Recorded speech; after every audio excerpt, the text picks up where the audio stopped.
Bonjour à tous et bienvenue dans le MAG sur Sensation. 2 ans après son premier ouvrage, Deux par deux signe le nouvel ouvrage de l'écrivaine Laure Cabane et continue sa carrière de cardiologue écrivaine. Je reçois Laure Cabane. Laure, bonjour. Bonjour. Merci d'être avec nous. Alors, vous êtes cardiologue à l'hôpital Cochin, mais également écrivaine.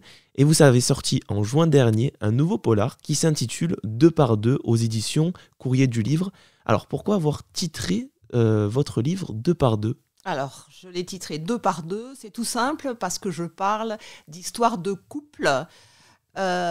Souvent, les patients viennent consulter en cardiologie en couple et c'est très drôle de voir le comportement des patients face à leurs conjoints avec des situations parfois cocasses et différentes et j'ai voulu illustrer ça. Alors, du coup, qu'est-ce que ça nous raconte dans ce livre? Qu'est-ce qu'on va pouvoir y retrouver?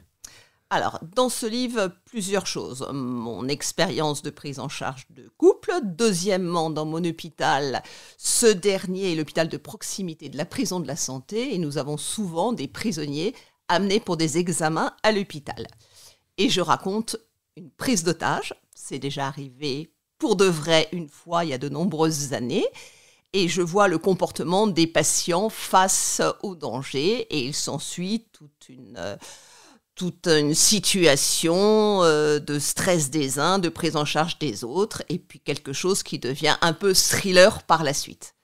Alors, vous nous avez parlé d'événements qui a déjà eu lieu, mais pour écrire du coup ce livre, vous avez été inspiré donc, de cet événement ou c'est vraiment un pur produit de votre création?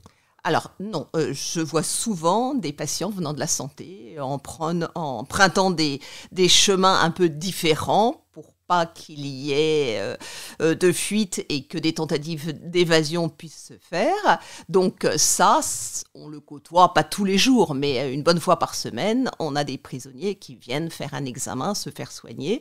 Et j'ai utilisé ce cas de figure pour mon bouquin. Vous avez sorti un premier roman, Cauchemar d'une nuit de garde, en mars 2021. Et vous revenez du coup avec ce nouveau thriller cet été. Parlez-nous un petit peu de vos débuts et de ce qui vous a poussé à au final prendre les stylos et écrire des livres. Alors je ne saurais le dire, je n'aimais pas du tout faire mes rédactions quand j'étais petite, je les faisais faire par ma mère. Et puis un jour que j'avais des infirmières qui me cassaient vraiment les pieds, j'ai fait un petit pamphlet sur chacune d'entre elles et j'ai eu la surprise de voir que ça leur plaisait beaucoup. Puis je me suis dit, pourquoi ne pas écrire? Parce que j'avais éprouvé beaucoup de plaisir à rédiger ces petites notes. Et du coup, je me suis dit, on peut écrire sur ce qu'on connaît. Ce que je connaissais bien, c'est mon hôpital, l'hôpital Cochin, où j'exerce depuis de très nombreuses années. Puis je me suis dit qu'il fallait une histoire. Et l'histoire la plus simple, c'était justement une intrigue policière qui se déroule à l'hôpital Cochin. Alors donc pour revenir juste sur ce que vous venez de dire, vous travaillez donc à l'hôpital Cochin, mais vous avez aussi écrit donc ce livre sur l'histoire qui se passe dans cet hôpital. Vous avez un lien particulier avec cet hôpital ou c'était vraiment parce que c'est votre lieu de travail? Écoutez, c'est mon lieu de travail, c'est ma deuxième maison. J'ai fait mes études à Cochin, après j'ai un peu vadrouillé et je suis médecin temps plein à Cochin depuis de très nombreuses années maintenant et j'aime beaucoup mon univers de travail, je m'y rends chaque jour avec beaucoup de plaisir et du coup j'ai voulu écrire dessus. Vous travaillez en tant que cardiologue, donc ça doit être un métier qui doit prendre énormément de temps. Comment on arrive à prendre le temps d'écrire en plus un livre de 280 pages? Alors, le livre se fait, par exemple, quand je suis sous la douche, je pense à mes personnages, je vis avec mes personnages, je fais mes trajets à pied pour aller à l'hôpital, l'histoire se forge petit à petit, et finalement, le temps d'écriture sur mon ordinateur n'est pas si long que ça. Ne me prend pas tant de temps. On retrouve sur la présentation du livre une citation, enfin du moins une phrase, « Et si la réalité dépassait la fiction ?»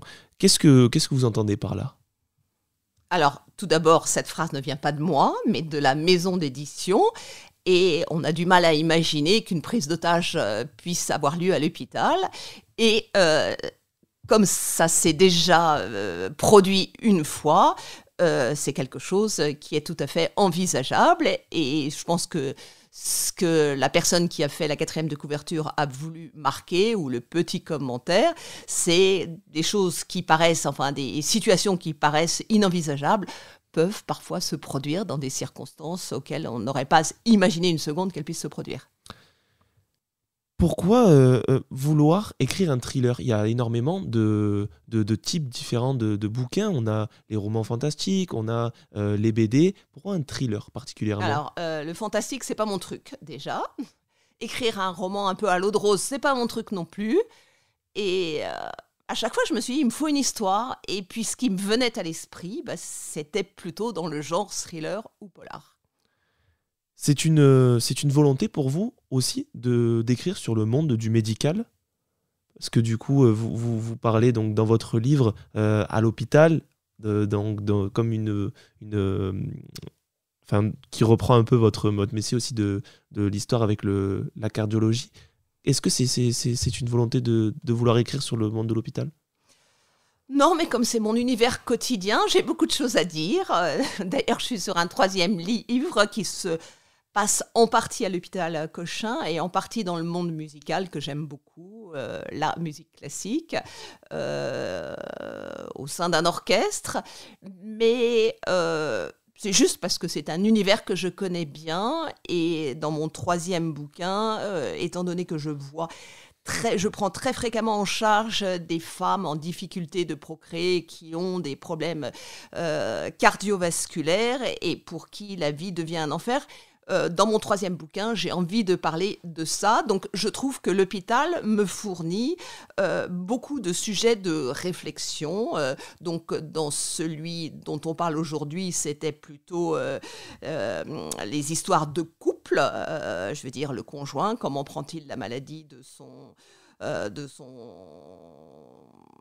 mari, de sa femme, quels sont les rapports vis-à-vis de la maladie. Pour mon 3e bouquin, ça sera un peu comment les difficultés de procréer peuvent mettre en péril un couple, parce que j'ai beaucoup discuté avec des patientes. Mais là aussi, il y aura une histoire pour accélérer un peu le tempo de mon livre. Vous l'avez dit, donc vous allez sortir un 3e livre. Enfin, je vais le sortir, s'il est accepté. S'il est accepté. Je suis en train de l'écrire, plus exactement. Vous en êtes à peu près à où? On pourra peut-être retrouver ça cette année, l'année prochaine? Non, peut-être. Vous savez, entre le temps où on le dépose à la maison d'édition et le temps où il paraît, il se passe de nombreux mois, pour ne pas dire d'années. Donc, je ne pense pas avant 2 ans. Alors, pour revenir un petit peu sur vous et votre carrière, comment on se dit du jour au lendemain, tiens, je vais écrire un livre, sachant qu'en plus, comme vous l'avez dit, vous n'aviez pas forcément d'appétence dans le monde de l'écriture et vous n'aviez pas forcément rédigé vos textes anciennement. Comment on vient à se dire, tiens, je vais faire un livre? Écoutez, c'est venu du jour au lendemain, une espèce de pulsion. J'ai toujours beaucoup aimé lire, mais à part les comptes rendus de patients, à part les courriers aux collègues, où là, j'aimais bien un peu disserter, je n'avais jamais eu l'occasion d'écrire quoi que ce soit d'autre. Donc voilà, c'est venu comme ça du jour au lendemain, et maintenant que j'ai attrapé le virus, j'ai bien envie de continuer.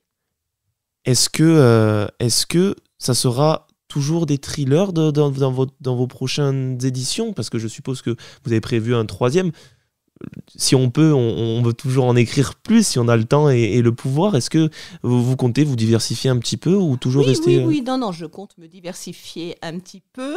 Mais on m'a dit dans la maison d'édition, tâche d'abord de te faire connaître en tant que cardiologue de l'hôpital Cochin pour cibler le personnage. Et après... tu verras, j'ai une idée pour un 4e bouquin, un roman un peu historique, mais là encore sur les lieux de l'hôpital Cochin.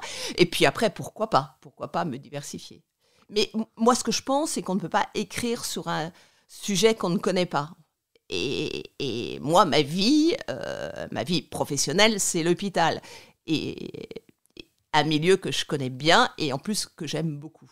Donc, je ne me vois pas trop non plus me lancer dans l'aventure, à moins de beaucoup travailler le sujet de quelque chose que je ne connais pas et dans lequel je n'ai pas vécu.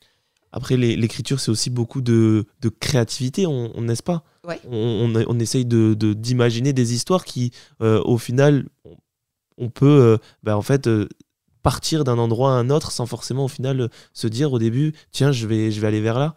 C'est tout à fait ce qui s'est passé pour moi. J'ai démarré mes bouquins et ça s'est fait au fil de l'eau, et c'est ce que j'aime beaucoup. Je ne suis pas du tout du genre à faire un plan, à détailler des fiches techniques sur les personnages. Je pars et on voit bien où ça m'emmène. Et ce qui m'a fait très plaisir, c'est que pour mon deuxième livre, enfin des amis, des patients, des collègues qui ont lu mon livre, m'ont dit « Et ta chute formidable ». La chute, elle est venue au dernier moment de ce bouquin. Ce n'était pas quelque chose de prémédité, de prévu, et ça s'est bien enchaîné jusqu'à arriver à la chute finale du livre. Merci beaucoup Laure d'avoir accepté notre invitation sur Sensation. Merci à l'ISCPA de nous avoir accueillis dans ses locaux, et vous pouvez retrouver cette émission en podcast audio et vidéo sur notre site et notre application Radio Sensation.